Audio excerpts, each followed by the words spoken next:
So my name's Kiara Smith. I attend the Institute of Holistic Nutrition in Vancouver. I came there for a year's course from the Bahamas. So I came across Chantal when we had our co-op placement opportunities, and she came up, and I was really interested in herbal medicine at the time. And so I figured, why not fully immerse myself on a farm, learning from one of the best at what she does. I originally started the Western medicine route, but I felt throughout my studies that something was missing. And it was always like the preventative way of healthcare. Like there was people getting sick, people being pumped with medication, and then there would be this vicious cycle. No one was asking the question, so how do these people get sick in the first place? And how can we get them not to be here? And so I just took a leap of faith, and I said that I wanted to be the person that started the shift in culture where people prevent disease as a way of life, more so than just become sick and then treat and then eventually pass away. So yeah, that's what really, it became like a life goal and a life mission for me, versus just like having a job and having a career and it being, financially sound, but not having a heart or a passion for nutrition like I do. A part of my overall dream was to eventually, with my family, because we have a large amount of property back in the Bahamas that my grandfather owned at some point. And my uncle, upon retiring, he said he wanted to do farming. But no one in our family has ever farmed before. And so I was like, okay, I'm getting into nutrition, and, growing organic-based foods will come into play in some ways. So for me, being at Innisfree, it's good to see like what goes into that, because you dream big and you say, oh yeah, I want to eat organic, I want to grow my own food. And then you see, okay, weeding takes 5 hours a day, harvesting is fun and you get to try nice things, but it's also like hard work. You're out in the sun and, so I feel like anybody who wants to get into farming or organic living, it's good to see the hard work behind the scenes that I feel like a lot of people don't see. I met Chantal primarily at the Herbal Gathering a few months ago.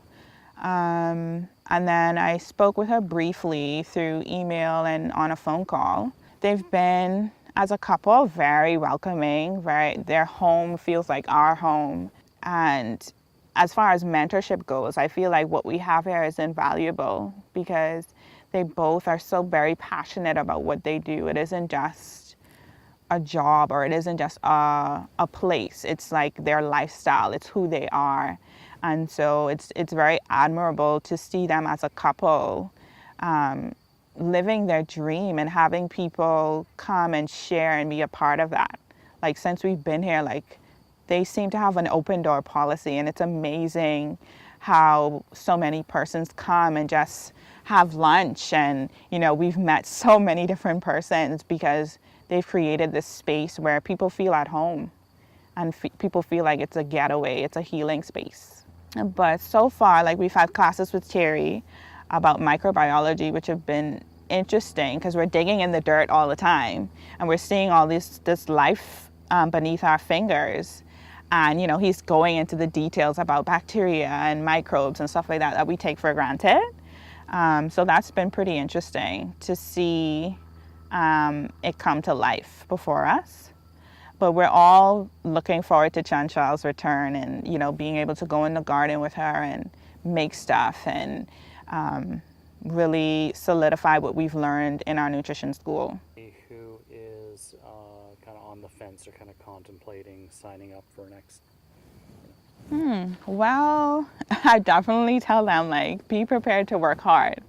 Like, and it's rewarding. It's not like, you're working hard and you feel kind of depleted. Like, you work hard and you feel rewarded at the end of the day when you clear down a path, or you realize that, oh, like, I've watered this plant, and when someone else comes to appreciate it, like, I was a part of sustaining what we see and what we appreciate. So I would tell them that it's not just what meets the eye. Like, you come and you, like, on our days off, you can feel this healing that happens within yourself just being on the property, which is magical. So I feel like anybody who wants to come, be prepared to work hard. You're going to be around some amazing people, amazing food. That's always, like, we're waiting for lunchtime every day. Terry's an amazing cook, just putting that out there. And yeah, just being around people who love doing what you love to do or what you're passionate about, I think is a perfect space for that, as far as nutrition and herbal medicine goes. For me, I really wanted to just be around Chanchal and, like, the business aspect of it, because we're all about to be entrepreneurs, and it's good to have a mentor who's been there, done that, able to tell you about not just their successes but their failures. And for me, I guess taking away, once I speak with her about those kind of things, like putting it into my own practice when I go back to the Bahamas, you know, how to deal with clientele, how to choose certain herbs, certain ways of patient management, things like that, I think is going to be invaluable to learn from her, because she's been in the business for almost, 30 plus years. Yeah.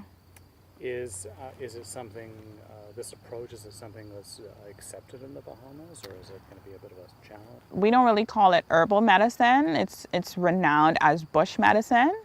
But I like the fact that someone like Chanchal, she actually went and she did her master's, and, you know, there's science-based backing, there's research backing the things that she's doing. And I feel like when I go back, like, having learned from someone like her and the lecturers at my school, and knowing that it's not just a folk tale, it's an actual science, I think people will respect it more back at home. It won't just be like a grandma's tale or an old widow's tale. So I guess I'll be responsible for kind of educating more persons and getting the word out there. I guess that's another thing that being here kind of spurred for me, like the desire to go to the different islands that we have and kind of go foraging and find the local persons that do believe in the folk tales and the bush medicine, and learn from them, and, you know, of course, find some scientific backing to help me along the way, and to just start something in the community, like get people more hands in the dirt again, outside again, like really knowing where their food comes from. So that's definitely a part of my dream.